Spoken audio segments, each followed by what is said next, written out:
Last हमने हम आप उसकर बैठ ही जाएंगे, हम सवाल नहीं करेंगे। कुछ भी साफ साफ नहीं अध्यक्ष महोदय। माननीय मंत्री, दो मंत्री खड़े होकर हमें संतुष्ट नहीं कर पा रहे हैं। हाईकोर्ट ने ठीक है दिसंबर महीने में रोक लगाया है, हम मान रहे हैं दिसंबर महीने में हाईकोर्ट ने रोक लगाया है, लेकिन आप जो डेटा दे रहे हो 2022 से लेकर 2024 तक का दे रहे हैं, और उस डेटा के अनुसार आप मान रहे हैं अध्यक्ष महोदय, उस डेटा के अनुसार ये मान रहे हैं कि 53,000 ही झारखंडी वर्कर हैं, 2 लाख गैर झारखंडी हैं। तो कैसे हम अपने आप को संतुष्ट कर पाएंगे? ना हम संतुष्ट हो पा रहे हैं, ना आज इस सत्य को घरों में बैठकर जो झारखंडी देख रहे हैं वो युवा संतुष्ट हो पाएंगे। इस प्रश्न का उत्तर मुझे पूर्व में ही प्राप्त हो चुका है, और चूंकि माननीय मंत्री महोदय नया प्रभार है, इसलिए मैं इनको इस कार्य के लिए विशेष दोष नहीं दूंगा, लेकिन ये काफी गंभीर प्रश्न है और उत्तर में इन्होंने स्पष्ट कह दिया है। चूंकि मैंने ये प्रश्न मांगा था कि झारखंड के लोग निजी उद्योगों में कितने बहाल हैं, तो इनका उत्तर था, विभाग का जो उत्तर हमें मिला है, जिसमें इन्होंने 2.5 लाख के आसपास बताया कि इनके पे रोल में नामित है, जिनमें मात्र 53,000 झारखंडी है।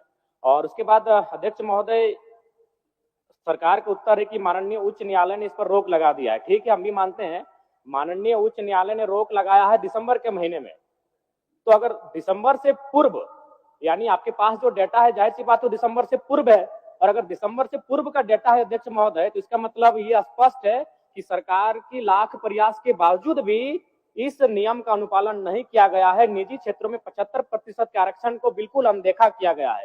इसलिए मेरा सीधा सवाल यही होगा कि अगर जिन निजी कंपनियों ने आपके इस नियम का अनुपालन नहीं किया, क्या आप उस पर कार्रवाई करने का पक्ष रखते हैं? माननीय मंत्री। अध्यक्ष महोदय, चूंकि उच्च न्यायालय ने इस पे रोक लगा दिया गया है, और जो माननीय विधायक जयराम माथुर जी का सवाल है, सवाल वाकई में लाजमी है महोदय कि इन्होंने पूर्व की बात किया है, तो महोदय हम जांच करा लेते हैं। अगर इस तरह की कोई बात उसमें आती है महोदय, और माननीय विधायक जी को भी हम सूचना दे देंगे, तो अगर किसी प्रकार की कोई गड़बड़ी होगा महोदय तो उस पर हम कार्रवाई करेंगे। अध्यक्ष महोदय, मेरा दूसरा पूरक है जो कि महत्वपूर्ण है।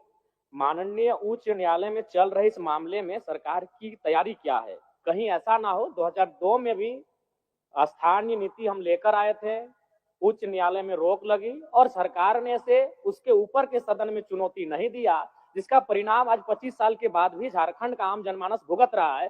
तो मान के चलिए अगर नकारात्मक निर्णय आता है, उच्च न्यायालय की बात हो रही है इस नियोजन नीति में, अगर मान के चलिए हमारा नकारात्मक उत्तर आता है उच्च न्यायालय के द्वारा, तो उस समय सरकार की तैयारी क्या है और सरकार की कार्य योजना क्या है? सरकार किस प्रकार इस गंभीर विषय से निपटेगी? मैं ये सरकार के माननीय मंत्री से जानना चाहता हूँ। माननीय मंत्री। अध्यक्ष महोदय, जब तक न्यायालय से कोई आदेश नहीं आता है महोदय, तब तक हम उस पर कोई निर्णय नहीं ले सकते महोदय, और जब उच्च न्यायालय से आदेश आ जाएगा महोदय, उसको देख लेंगे, फिर राजहित में जो निर्णय होगा महोदय हम लोग करेंगे। अध्यक्ष महोदय, मेरा सीधा पूरक रहेगा माननीय मंत्री जी से, क्या आउटसोर्सिंग कंपनियां जैसे जो पारा मेडिकल स्टाफ की बहाली लेती हैं, या फिर पारा टीचिंग स्टाफ की बहाली लेती हैं, या फिर अन्य सेक्टरों में जो आउटसोर्सिंग एजेंसियां स्टाफ की बहाली लेती हैं, क्या आप उन्हें निजी कंपनी मानते हैं? ऑब्जेक्टिव टू ऑब्जेक्टिव उत्तर दीजिए।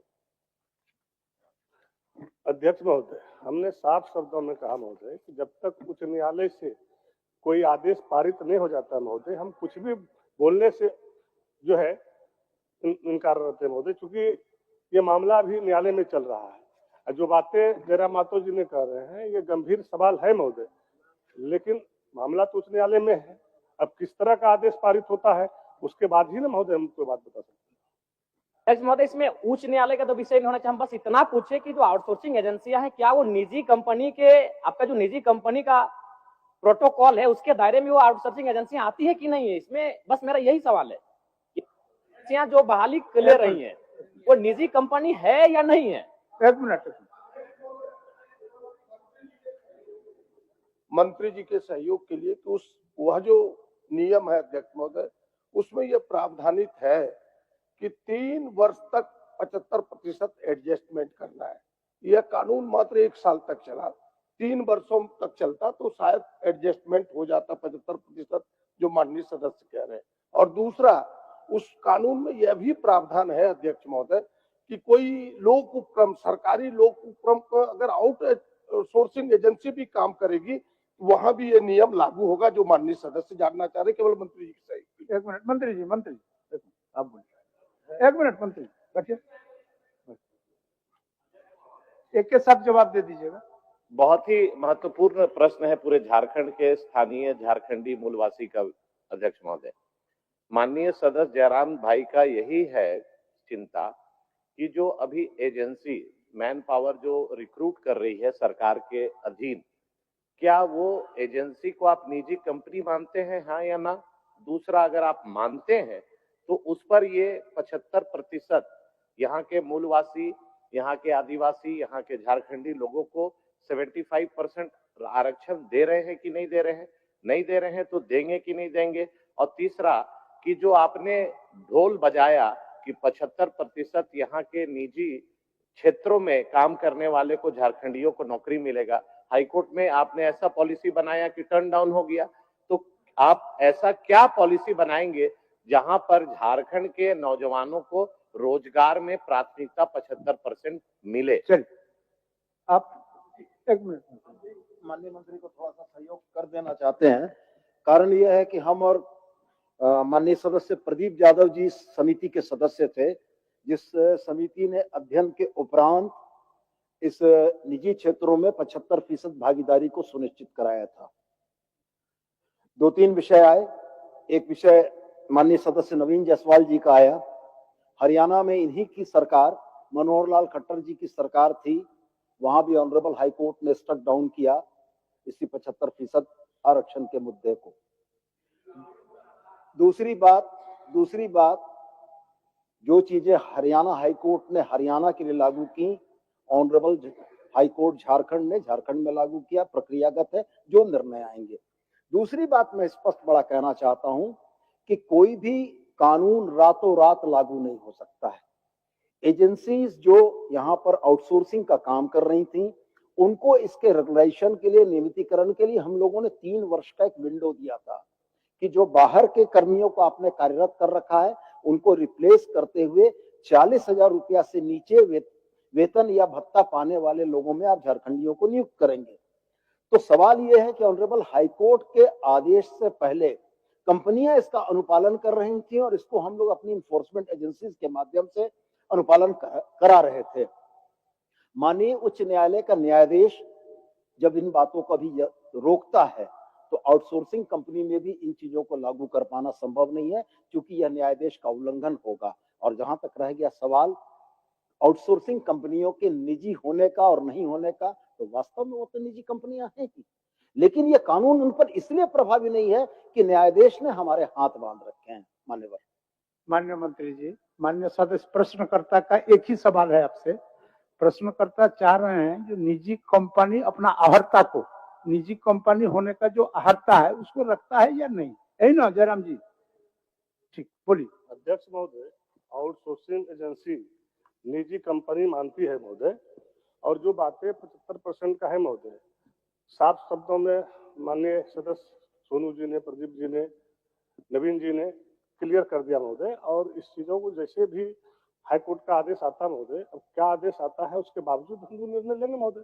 ठीक तो लास्ट हम आप उस पर बैठ ही जाएंगे, हम सवाल नहीं करेंगे। कुछ भी साफ साफ नहीं अध्यक्ष महोदय। माननीय मंत्री, 2 मंत्री खड़े होकर हमें संतुष्ट नहीं कर पा रहे हैं। हाईकोर्ट ने ठीक है दिसंबर महीने में रोक लगाया है, हम मान रहे हैं दिसंबर महीने में हाईकोर्ट ने रोक लगाया है, लेकिन आप जो डेटा दे रहे हो 2022 से लेकर 2024 तक का दे रहे हैं, और उस डेटा के अनुसार आप मान रहे हैं अध्यक्ष महोदय, उस डेटा के अनुसार ये मान रहे हैं कि 53,000 ही झारखंडी वर्कर हैं, 2 लाख गैर झारखंडी हैं। तो कैसे हम अपने आप को संतुष्ट कर पाएंगे? ना हम संतुष्ट हो पा रहे हैं, ना आज इस सत्र को घरों में बैठकर जो झारखंडी देख रहे हैं वो युवा संतुष्ट हो पाएंगे। आप खुद मान रहे हैं, आप कह रहे हैं कि आपके पेरोल में 2,46,000 वर्कर नामित हैं, जिसमें मात्र 53,000 झारखंडी है। तो हम कैसे संतुष्ट हो पाएंगे? अगर उसको परसेंटेज में तब्दील करते हैं तो 21% होता है, तो अब किस मुंह से 75% आरक्षण की बात करें? मैं मंत्री महोदय आपको दोष नहीं दे रहा, क्योंकि आप नए आए हैं, लेकिन इससे पूर्व जो कार्यकाल जिन्होंने संभाला है उनसे भूल हुआ है, स्वीकारिए। दूसरी बात, हम बैठ रहे हैं, अब हम कुछ भी बहस नहीं करने जा रहे, राज्य की जनता सुन रही है। मंत्री महोदय, ये प्रश्न 2 बार आ चुका है। जब पहली बार ये प्रश्न आपके पास गया तो आपके विभाग का उत्तर आया था कि 7,473 नियोजक निबंधित है, और दूसरी बार 7,470, 3 नियोजक कम हो गए अध्यक्ष महोदय, यानी मंत्री जी को भी गोल गोल घुमाया जा रहा है।